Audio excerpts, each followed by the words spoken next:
کون انسان ہے جو خیر نہیں چاہتا، نفع نہیں چاہتا، بھلائی نہیں چاہتا، بہتری نہیں چاہتا؟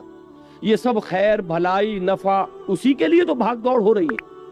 اگر آخرت ذہن میں نہیں ہے تو ساری خیر دنیا کی خیر، ساری بھلائی دنیا کی بھلائی، سارا نفع دنیا کا نفع، ساری کامیابی دنیا کی کامیابی۔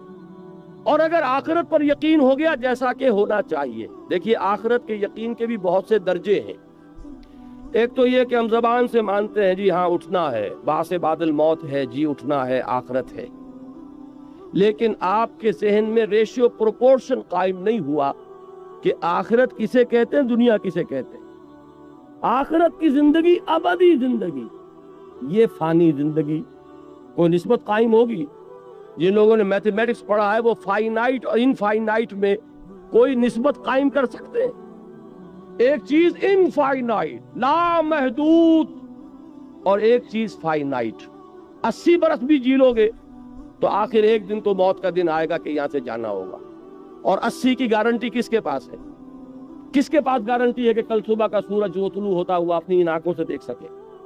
معلوم ہوا کہ دنیا کی یہ زندگی اتنی عارضی، اتنی ناپائیدار، اتنی فانی، اتنی ناقابل اعتماد کہ ایک دن کا بھی یقین نہیں۔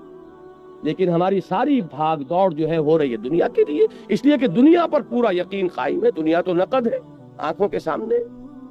اب اگر یہ چیز ذہن میں قائم ہو جائے کہ وہ ابدی زندگی، ہمیشہ کی زندگی، بلکہ ابھی اس آیت کا ترجمہ کر لیجئے جو آخر میں پڑھی ہے، وَمَا هَذِهِ الْحَيَاةُ الدُّنْيَا إِلَّا لَهْوٌ وَلَعِبٌ وَإِنَّ الدَّارَ الْآخِرَةَ لَهِيَ الْحَيَوَانُ لَوْ كَانُوا يَعْلَمُونَ۔ یہ اس دنیا کی زندگی تو سوائے کھیل اور تماشے کے کچھ ہے ہی نہیں۔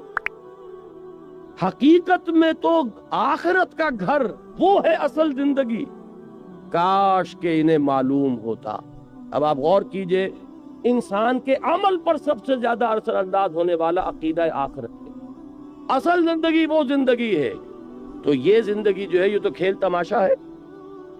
ایک شخص کو آپ کو معلوم ہے ایک ڈرامے کے اندر بادشاہ کا رول مل گیا، ایک سینما آپ پکچر دیکھ رہے ہیں، اس میں کوئی شخص جو ہے وہ سکندر اعظم بنا بیٹھا ہے یا کوئی اور بادشاہ بنا بیٹھا ہے، آپ کو معلوم ہے کچھ نہیں ہے، یہ 3 گھنٹے کا کھیل ہے، اس کے بعد کچھ بھی نہیں، یہ سب کپڑے وپڑے اتر جائیں گے، اور وہاں جا کر جب یہ اپنا کپڑا اتار دے گا تو وہی فلاں ابن فلاں رہ جائیں گے، اللہ اللہ خیر سن۔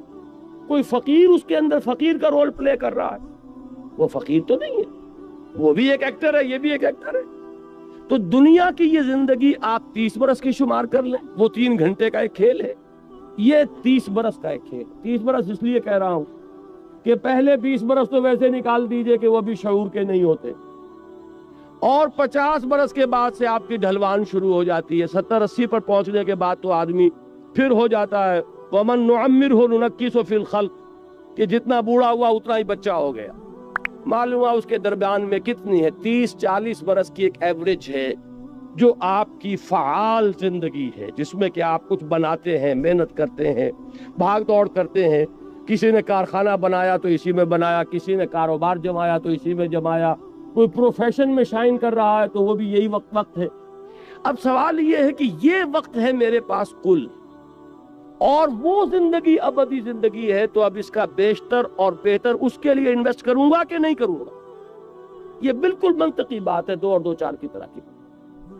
آخرت پہ جس درجے کا پختہ ایمان ہونا چاہیے وہ حاصل نہیں ہے، ورنہ تو یہ کہ یہاں کا گھاٹا ہو کر گھوٹا دیکھ کر انسان کو خوشی ہونی چاہیے کہ یہاں جو مجھے ڈیبٹ ہو رہا ہے وہاں کریڈٹ ہو رہا ہے، یہاں جو نقصان ہو رہا ہے وہاں میری عاقبت بن رہی ہے۔ یہ یقین اگر ہوگا تو اگر کوئی تکلیف آئی تو بجائے پشمردگی کے استبشار پیدا ہوگا۔ یہ سورہ توبہ میں لفظ استعمال ہے فَاسْتَبْشِرُوا بِبَيْعِكُمُ الَّذِي بَایَعْتُم بِهِ، تو خوشیاں مناؤ، تم پر تو بشاشت طاری ہونی چاہیے۔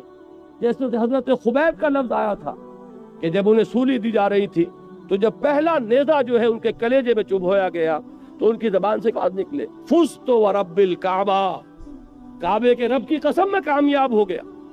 یہ اگر بشاشت کی کیفیت نہیں ہے تو اس کا سبب کیا ہے کہ معلوم ہوتا ہے کہ آخرت پر ہمارا یقین اتنا پختہ نہیں، ورنہ اللہ کے وعدے فراح و ریحان و جنت نعیم، وہ جنت کے جس کے نعمتیں وہ ہیں کہ جن کا ہم اس دنیا میں تصور تک نہیں کر سکتے، اگر اس کے وعدے پر یقین ہے۔ اسی لیے سورہ عنکبوت کے پہلے رکوع میں آیا تھا کہ یہ نہ سمجھنا کہ تمہارے ساتھ جو ہم وعدے کیے کر رہے ہیں، من کان یرجو لقاء اللہ فإن اجل اللہ لآت وهو السمیع العلیم والذین آمنوا باللہ والذین آمنوا وعملوا الصالحات لنکفرن عنہم سیئاتہم ولنجزینہم احسن الذی کانوا یعملون۔ یہ سارا کس لیے کہ یقین رکھو تمہاری یہ محنتیں اکارت نہیں جائیں، تمہارا یہ اثار، تمہاری یہ قربانی ہے، تمہاری یہ مشقتیں یہ ان ریوارڈڈ نہیں جائیں گی۔ تمہارا وہ پروردگار دیکھ رہا ہے، اے بلال جو تم پر بیت رہی ہے تمہارا رب دیکھ رہا ہے، ہم سب کچھ سن رہے ہیں۔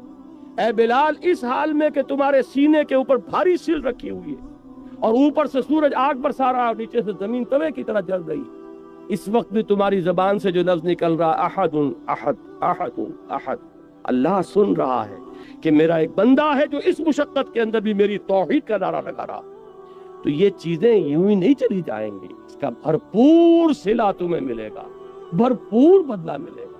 جب تم ہمارے حضور میں حاضر ہوگے خلعتوں سے نوازے جاؤ گے۔ اگر یہ یقین پیدا ہو جائے تو پھر بڑی سے بڑی قربانی بہت سہل ہو جائے، بڑی سے بڑی تکلیف آئے گی طبیعت میں خوشی ہوگی کہ اللہ نے، جیسا کہ میں نے پہلے کہا تھا، زہ نصیب کہ اللہ نے ہمیں اس قابل سمجھا کہ ہماری ہڈی اپنے راستے میں توڑوائی، ہمیں یہ مصیبت اپنی راہ میں پہنچائی۔ یہ اللہ تعالیٰ کی طرف سے گویا کہ شرف قبول ہو جانے کا ایک ثبوت ہے کہ اللہ تعالیٰ نے ہمیں قبول فرما لیا ہے۔ یہ انداز ہوگا کب؟ جب کہ آخرت کا